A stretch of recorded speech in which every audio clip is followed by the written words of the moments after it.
Marahil ito na ang huli kong pagsasalita eh. Dahil ikukuhan ko ito yung money trail.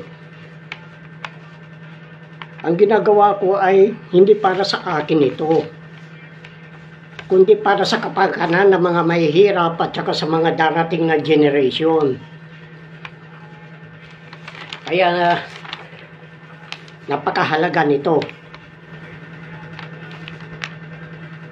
Ngayon, itong Marcos administration, may linuluto ito eh.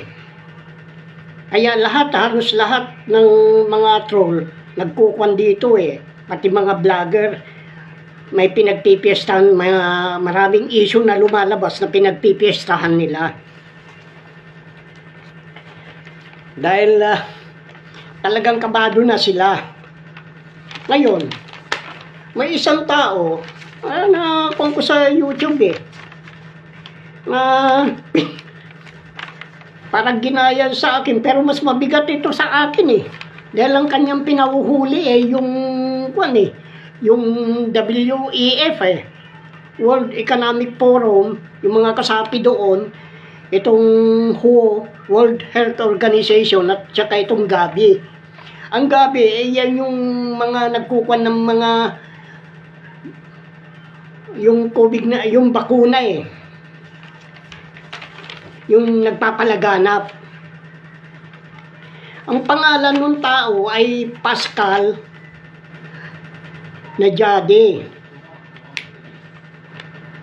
Ngayon, tinanap ko itong panito. Ano ba itong panito? Taong ito. Ngayon, napansin ko na ang ama niya ay isang banker doon sa Malaysia. Dahil pinatay siya. Kaya, napakahirap. Ngayon,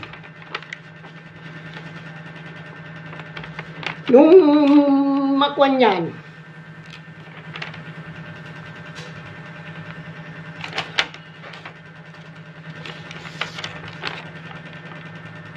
ang dali lang ah.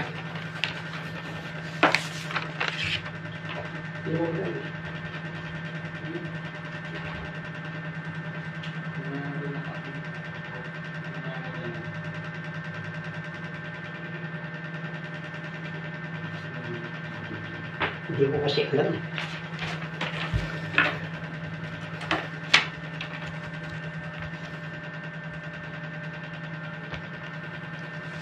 Nalilito ka diyan? Nalilito ka doon.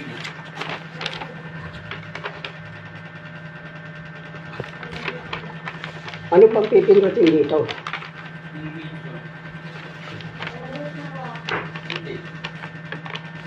Talagang ano na eh, Purna Marina. ha? Purna Marina. Hindi ko alam eh. Wala na, hindi na. Hindi mo magagamit yan, Purna Marina. Ngayon,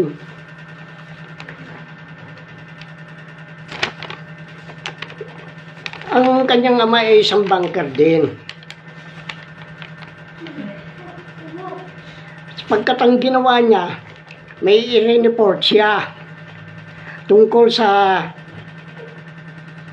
corruption na nangyayari sa bansang Malaysia.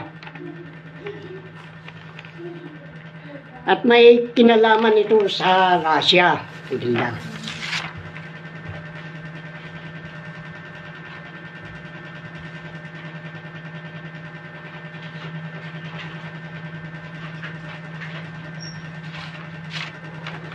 Hindi ba nagpunta si Juan sa Russia? Ito si Duterte. O, nung magpunta siya sa Russia, nakadalawang araw lang siya, nag-uusap lang, kararating lang niya, nag-uusap sila ni Putin, bumalik na kagad dito. Ngayon, pagbalik niya dito, dahil nagkakagulo na doon sa Marawi. Ngayon, yung Marawi na yan, eh wala naman nagrereklamo na mga Maranao dyan. Kaya sila yung napupunta dito sa Maynila, nagsisiga-sigaan na dito sa Luzon. At bawat kwan dyan, nagtatayo sila ng moske. At sa loob ng moske nila, may mga armas dyan. Kaya nga, paano kung paniniwalaan yan? Kasi yung si Muhammad, ang nangyari dyan, yung kwan yan, yung pinakwan niya ay revolutionary na pananampalataya, hindi yung spiritual. At siya man, marami ding asawa. May 11 yata yung asawa niya eh. Kaya hindi ko pinagpapaniwalaan yan. Kaya yan nga sabi ko, bakit walang angal ang mga Maranao dyan? Di alam nila, nasasakupin nila ang bayang banal. Kung mangyayari yan.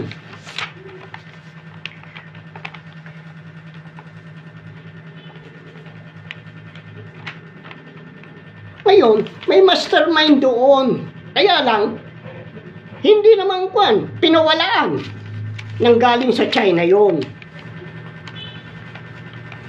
Kaya nangyayari, parang baliwala yung kaso na yon. Pero yung na yan, yung bumaril, ay nakasuhan talaga. Na nahatulang mamatay. Pero kinumbert yata sa habang buhay na lang. Dahil wala eh. Hindi na nalaman yung katotohanan dahil pinabayaan ng Malaysian government na makatakas.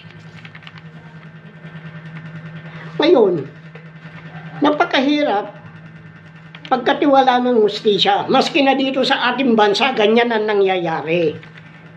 Ang proseso ay punong-puno ng katiwalian. Walang political will. Diyan mapapaya ang Malaysia, maski na dito sa gobyerno natin.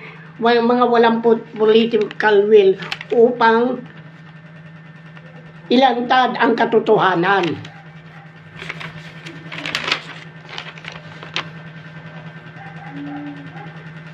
Kaya ang Malaysia na yan, gumagamit ng sponsored cover up eh. Katulad din dito. Ngayon, yung pagkukan dito sa ipapakita ko sa inyo yung money trail kung paano ang nangyari. Kailangan malaman ninyo ito eh.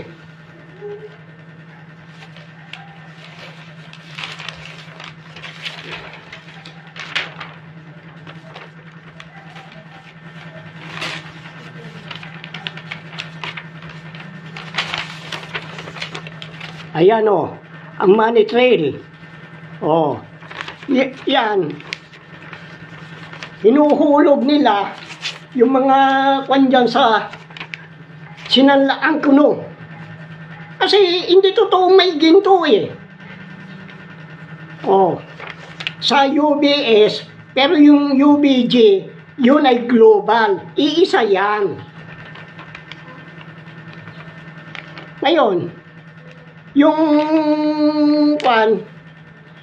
napupunta sa IMF.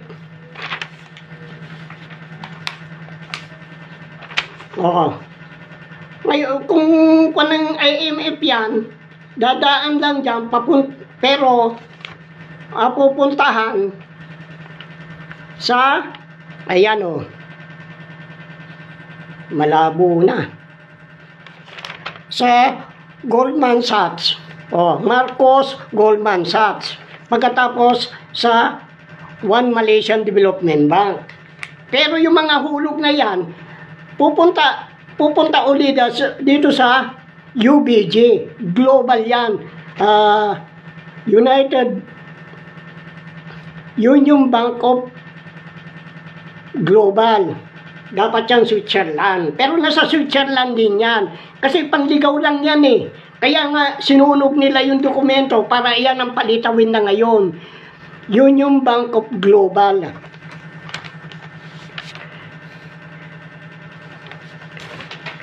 Ngayon, nahati. Ikon na lang natin ito dahil yung World Bank naman dahil sa nung makuha ko yung IMF, wala naman nakuha yan eh.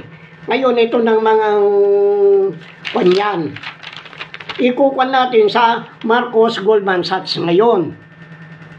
Sa Ngayon, ang ginagawa nila, ito, pagdating ng pera sa Goldman Sachs, magpapalabas sila kunwari ng mga treasury bond.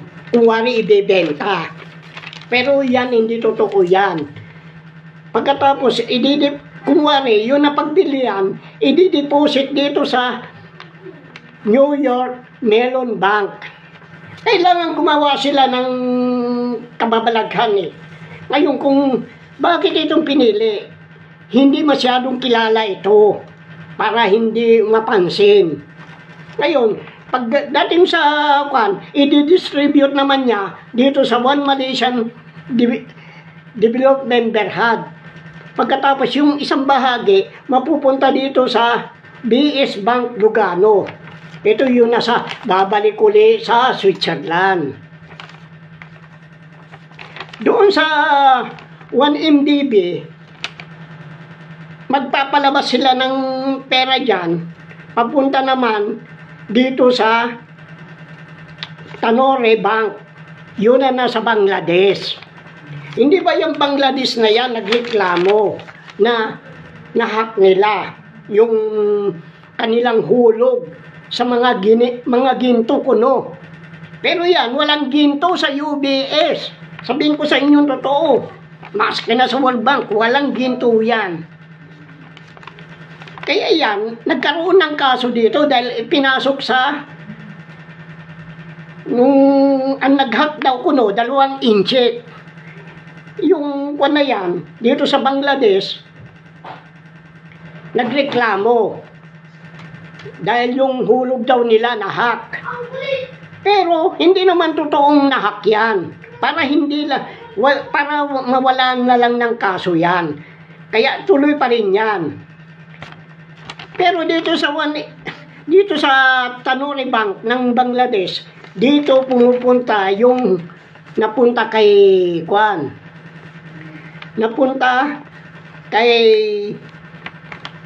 Najib. Ayan, yung AM Bank na yan. Sa Malaysia yan. Ngayon yung sa Tinore, kunwari, ibabalik uli yung pera doon sa Marcos Goldman Sachs. Kasi kunwari lang pinagbentahan eh. Kaya yan, babalik uli doon, pag ganun. Pag bumalik uli doon, di sasabihin na nila, ngayon yung mga treasury note na yung, kunwari kinwan na yan, yung, kasi short term lang yan eh, ang maturity niyan eh, susunugin na nila. Pero yung malaki, napupunta dito sa BSI Bank ng Lugano. Ito naman sa Switzerland din. Ngayon, mapupunta ito sa trilateral member. Ngayon, yung G20,23. Pero itong G20, hindi nakasali dito. Ang mapupuntahan niyan, ito nga, itong 21, 22, 23. Kaya iyan na ngayon ang nangyari. Yung 21, Luzon, 22, Bisaya, 23, Mindanao. Kaya gusto nila federal.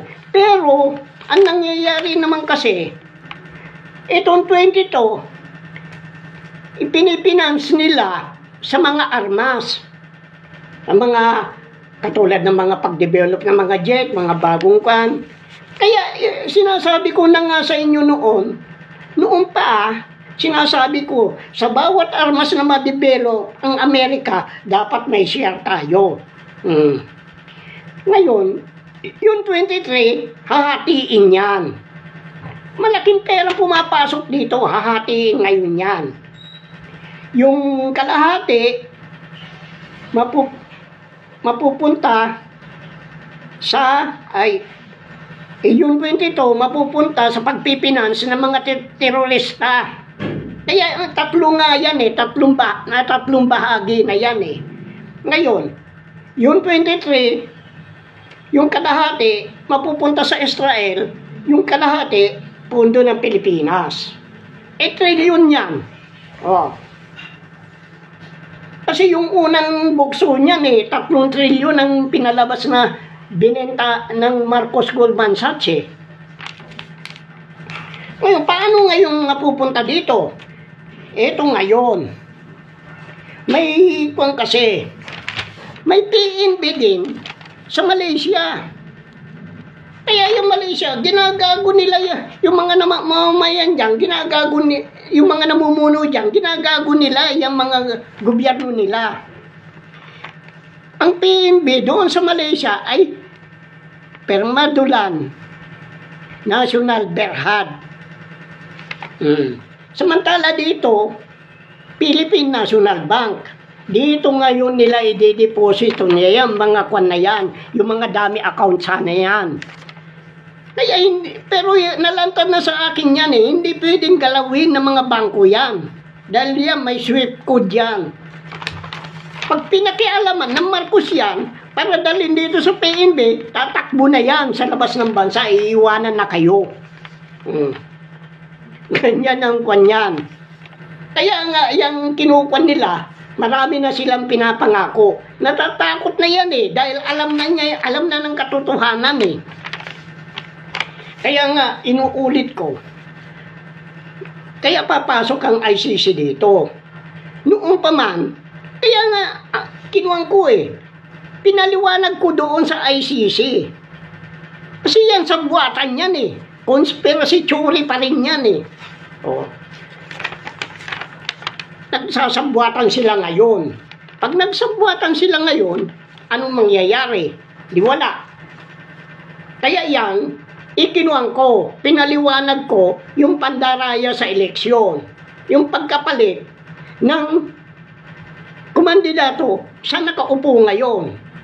Kaya nga binababoy nilang konstitusyon, kaya gusto nilang baguhin. Unang-una, mga dayuhan.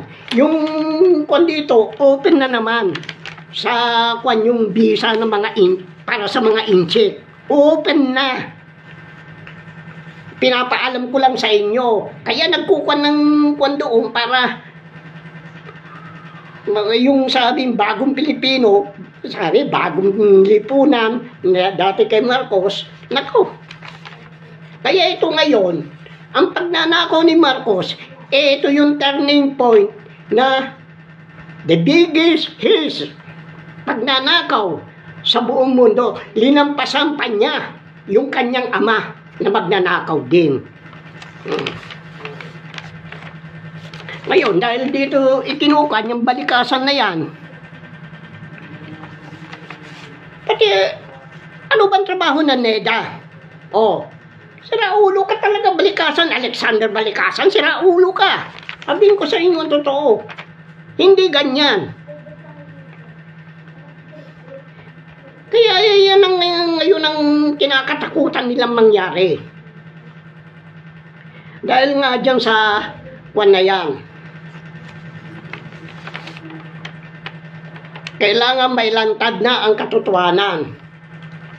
Pero kung ayaw ninyo, wala akong magagawa.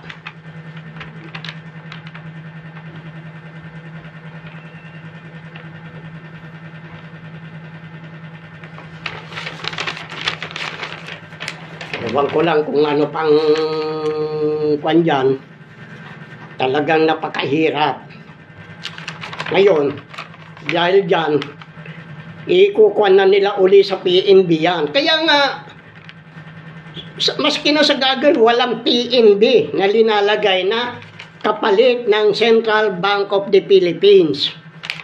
Kaya nga ang natayo ang Bank of Philippine Island dahil nga doon sa kwan, pinalitan nila ng PNB. Yung PNB New York na yan, yan ang piggy bank ng mga Marcos. Doon sila nagkakamal dahil sa mga hulog ng mga sinanlaang ginto kuno. Wala namang ginto. Ang sinanlaan, ang pinalalabas lang ginto. Pero ang talagang sinanlaan ay yung kwan na yan. Yung mga treasury bond na noong 1932 hanggang 1934. Ngayon, malalaman natin kung bakit pinayagan ng Federal Reserve Bank na mag-imprint na dito. Kasi inimbestigahan nila ito eh. Inimbestigahan ng FBI ito eh. Natatakot sila na malaman ng tao yung pinaggagawa ng gobyerno nila. Kaya dyan po nga pasok yung quasi banking. Ngayon, pagkuhan ng quasi banking, yan ang walang karapatan ang gobyerno ng Amerika na mag-imprenta yung Federal Reserve Bank ng kanilang pananalapi. Maski na yan, Russia. Dahil Group of 5 eh. Ngayon, ang pinakamabigat dyan, itong itong England. Siya ang gumawa ng kabalbalan dito. Kaya nga inuulit ko, pumayag siya na magamit. Palibasa naghihirap na noon. Na blackmail ni Marcos. Yan ngayon, yung Group of 5 na yan.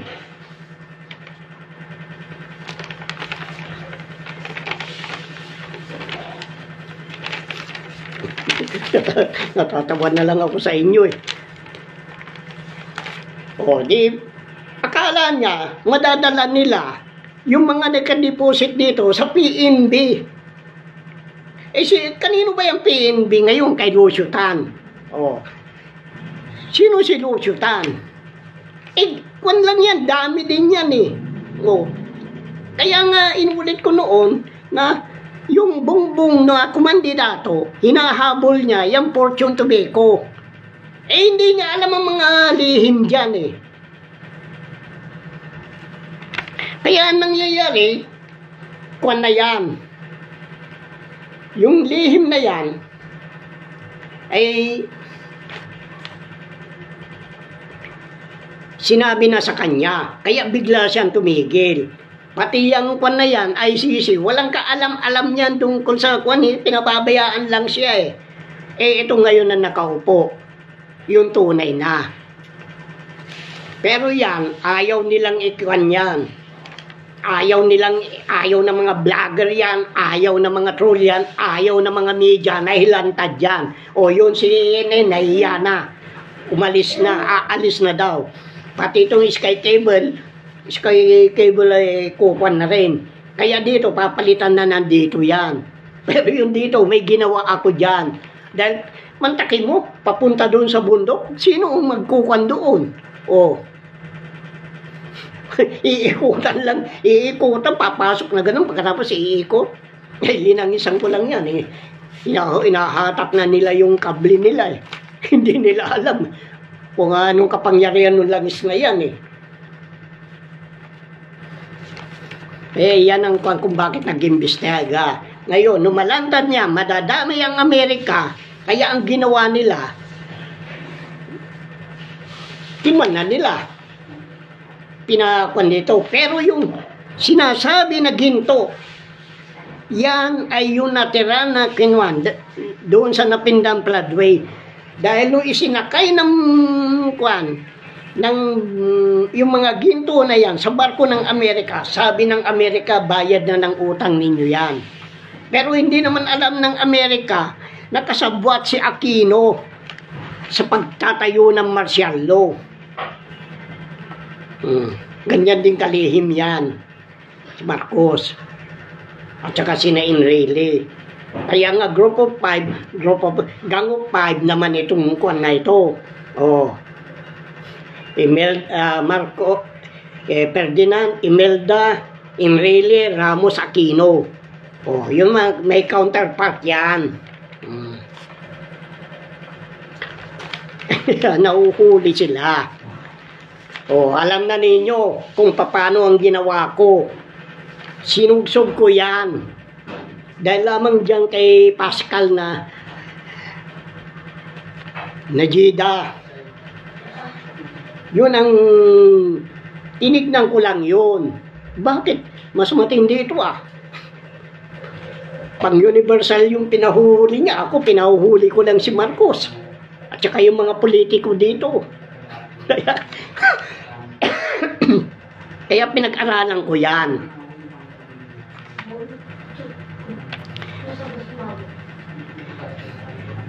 Tapos sasabihin niyo itong balikasan na ito, kakabuti daw ng mga estudyante. Putang yan to.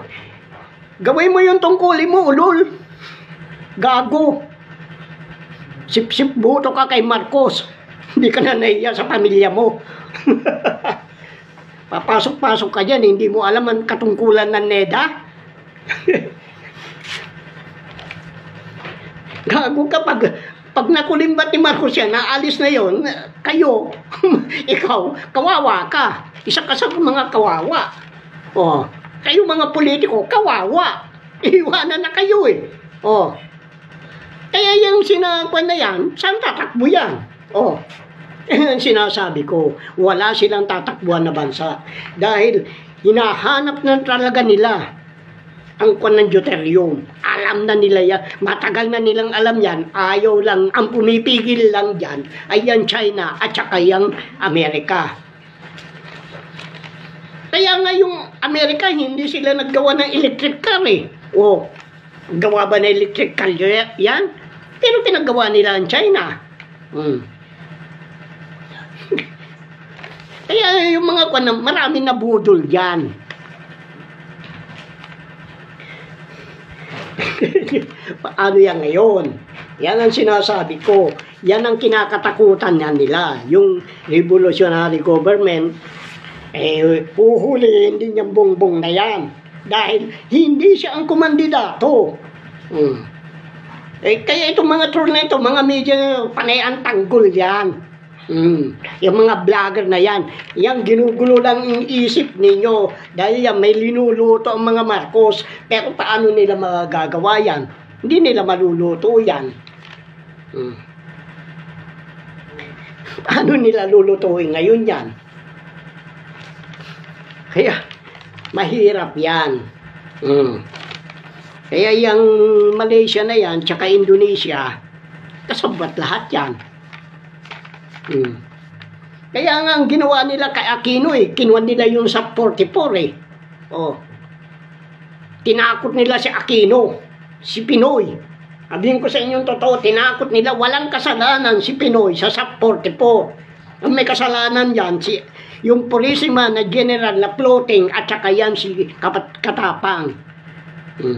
Kaya si Katapang tahimik, si policeman tahimik.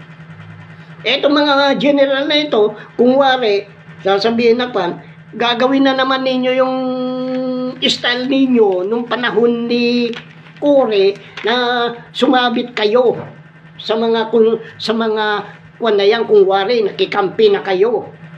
Pero may mga masasama din kayong balak. Sa akin, hindi obra yung trabaho ninyong ganyan. Sabihin ko sa inyong totoo.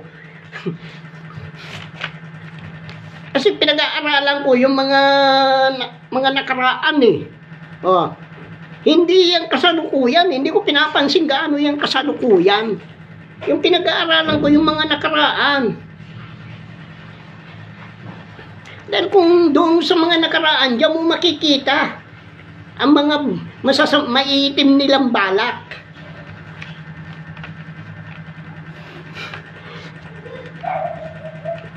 Kaya gusto na naman ng mga Marcos itong PNP na ito. Oh. Kaya nga sabi ko, imposibleng hindi ulihin yan. Dahil magkuka ng Amerika Dahil malalagay sila sa alanganin Oh. Paano gagawin nila? Meron akong kung kay Robert Kennedy Jr. na siyang kumakandidatong independent ngayon.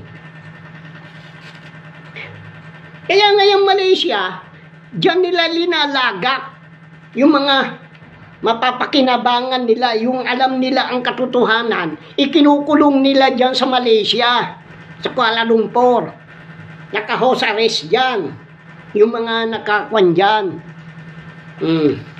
Sasabihin ni Princess Elizabeth Kuno, Siya daw si Princess Elizabeth, anak daw ng hari. Lul! Anak ng hari. Putang ina ka, kung anak ka ng hari, eh bakit papamigay ka? Baka putok ka sa buho. Kaya napakahirap yung mga trabaho na yan.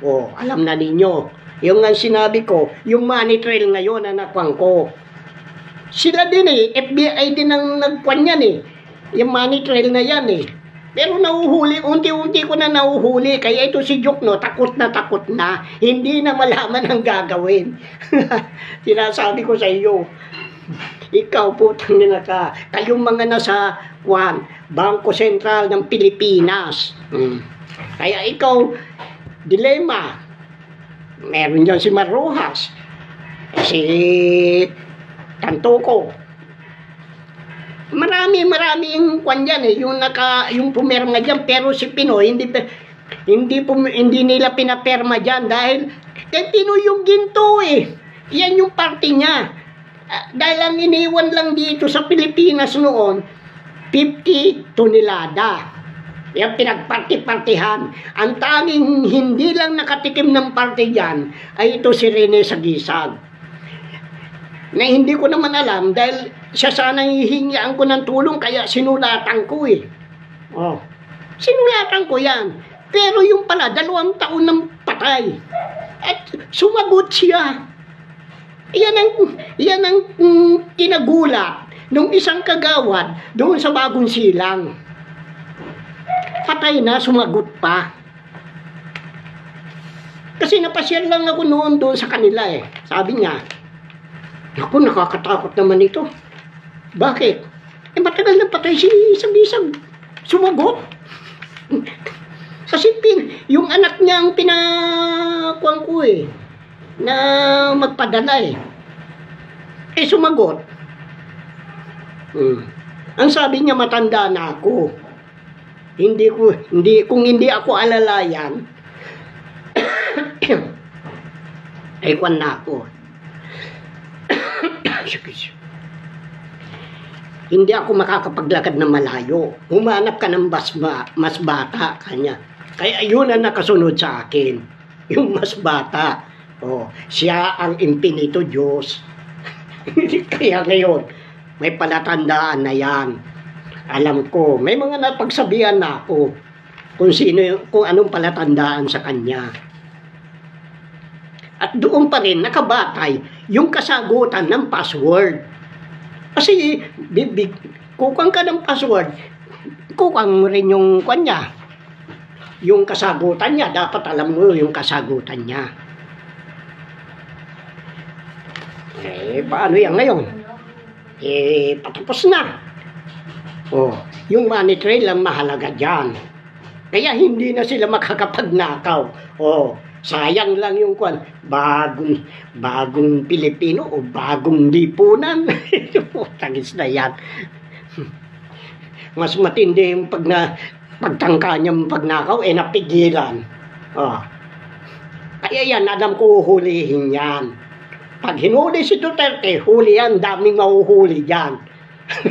Kaya ako, tapos na ang trabaho ko. Ikukuhan ko na lang siguro yung deuterium dahil ako lang nakakaalam kung saan bubuksan yan Kaya nga yung ulit ko, yung Amerika, hindi siya nagkuha ng electric car. Dahil alam niya yan. Tungkol yan sa deuterium.